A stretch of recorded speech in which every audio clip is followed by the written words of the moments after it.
Hi guys, my name is Cam Zander, and this is DBT Pep Talk.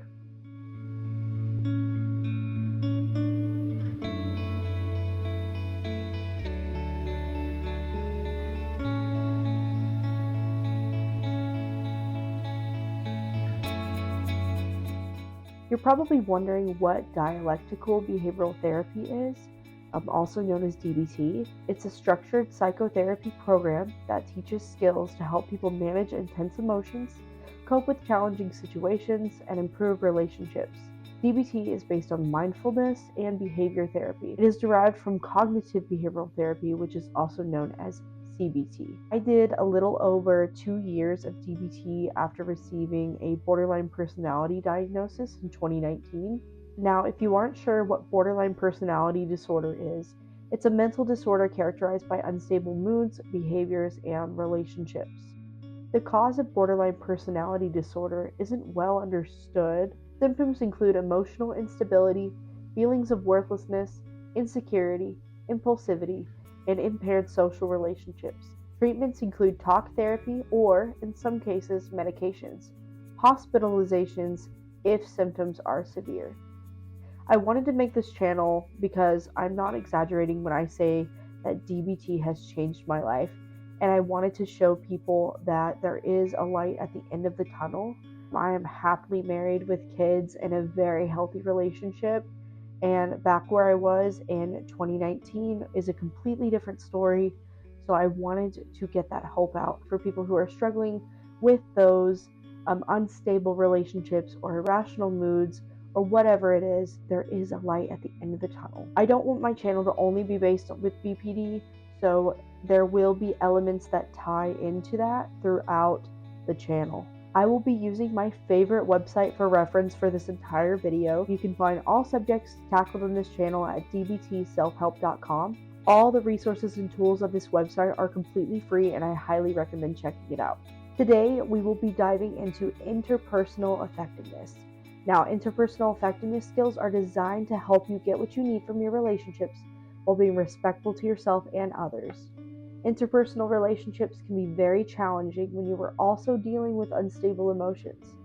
As a consequence, many of us struggle to maintain healthy relationships, and this practice can help you attend to your relationships. Today, we're going to focus on objective effectiveness alone. I will make separate videos for the other ones, but it's pretty much learning how to get what you want out of a conversation and ultimately out of the relationship. Our acronym to use for this is called Dear Man. Make sure you have a clear goal in sight to use for Dear Man. You must know what you want. The clearer your goal is in your head, the clearer your argument will be. To determine what you want or need, consider your priorities against the demands on your time. If you feel overwhelmed, put off low priority demands. Also, balance your wants against your shoulds. Consider if you're doing something just because you feel you should, and say no to things that you don't want to do. And finally, ask for help when you need it. You don't have to do everything yourself, even if you feel alone. You can use Dear Man to ask someone for help. Here are some potential goals you might have while doing Dear Man. Standing up for your rights in such a way that they are taken seriously, requesting something from others in such a way that they do it, refusing unwanted or unreasonable requests and making the refusal stick, resolving interpersonal conflict, getting your opinion or point of view taken seriously. It's important to remember that no one is able to get everything they want from others all the time. Some environments are impervious to even most skilled individuals. Increased interpersonal skills will increase your probability of getting your objectives met, and they are not a guarantee. In situations where it's impossible to get what you want, distress tolerance skills and radical acceptance become important to use, and we will discuss those two things in my next few videos. In my personal therapy experience, I was given all kinds of worksheets and all kinds of things to fill out, and I did receive a paper on the acronym Dear Man, and I still use it to this day. When did I get out of therapy?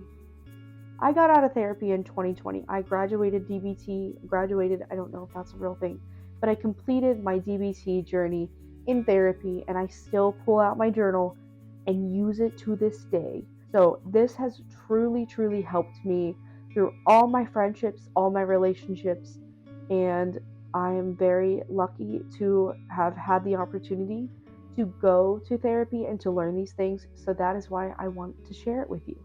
The first step is to describe the situation. That is the D in Dear Man. Describe the situation aloud to the person you're talking to. State only facts. That means no judgments about the situation, who caused it, and whether it's good or bad. The E in Dear Man stands for express. Express how you're feeling about the situation. Avoid blaming by using I statements. It's easy to assume that the other person knows how you feel, but that's usually not the case. This is your opportunity to tell them openly and honestly how you feel. The A stands for assert in Dear Man. Assert yourself by asking what you want or need. Be clear and direct so there's no room for misinterpretation. Your Dear Man also might be saying no to a request, and this is your place to do so. Do not assume that the other person can read your mind. That is something I'm still working on. The R in Dear Man stands for reinforce. Reinforce that there will be a positive outcome of your request or a negative outcome if you're saying no. Be sure to deliver the reward after the fact if there is one. This is important because it helps people respond more positively to your request or rejection. The M in Dear Man stands for mindful. Stay mindful. Be mindful of your goal. Don't let yourself get distracted or swayed by the conversation. Be a broken record if you feel the person isn't listening to you. Repeat yourself calmly and evenly. If the other person becomes hostile, ignore their attacks. Focus on making your point without letting the other person draw you off track. The A in Dear Man, the second A, is appear confident. Appear confident, effective, and in charge. Use a confident tone and sure body language. That means no whispering, staring at the floor, wringing your hands. Stand tall, make eye contact, and speak your truth without qualifications like maybe or I'm not sure. Those maybes and I'm not sures and I don't knows really attack your ability to appear confident in so many ways, and you learn this in high school when you're writing essays or writing persuasive essays. Don't say maybe, don't say I don't know. There is power in those words, and they take away your power. Now, the last letter in Dear Man is obviously N, which stands for negotiate. Be confident but also flexible. Be willing to give in order to get. Offer alternative solutions in order to get closer to what you want. Reduce your request if necessary, and focus on your goal, but be practical about what will work. Turn the tables and ask the other person for solutions to the problem. Now, if your discussion becomes toxic, it is sometimes necessary to do a whole new Dear Man inside the Dear Man that you're already doing. And it might sound redundant, but it truly does help. Describe what that person is doing to disrupt the work that you're doing within the conversation. Maybe they're refusing to take no for an answer or resorting to attacking you, but express how that situation is making you feel.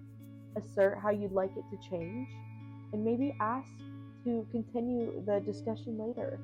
Reinforce your assertion and remind them that you're not going to change your mind, and do it confidently and mindfully. So, again, all this information is on dbtselfhelp.com. Everything that I've practically talked about here is on there.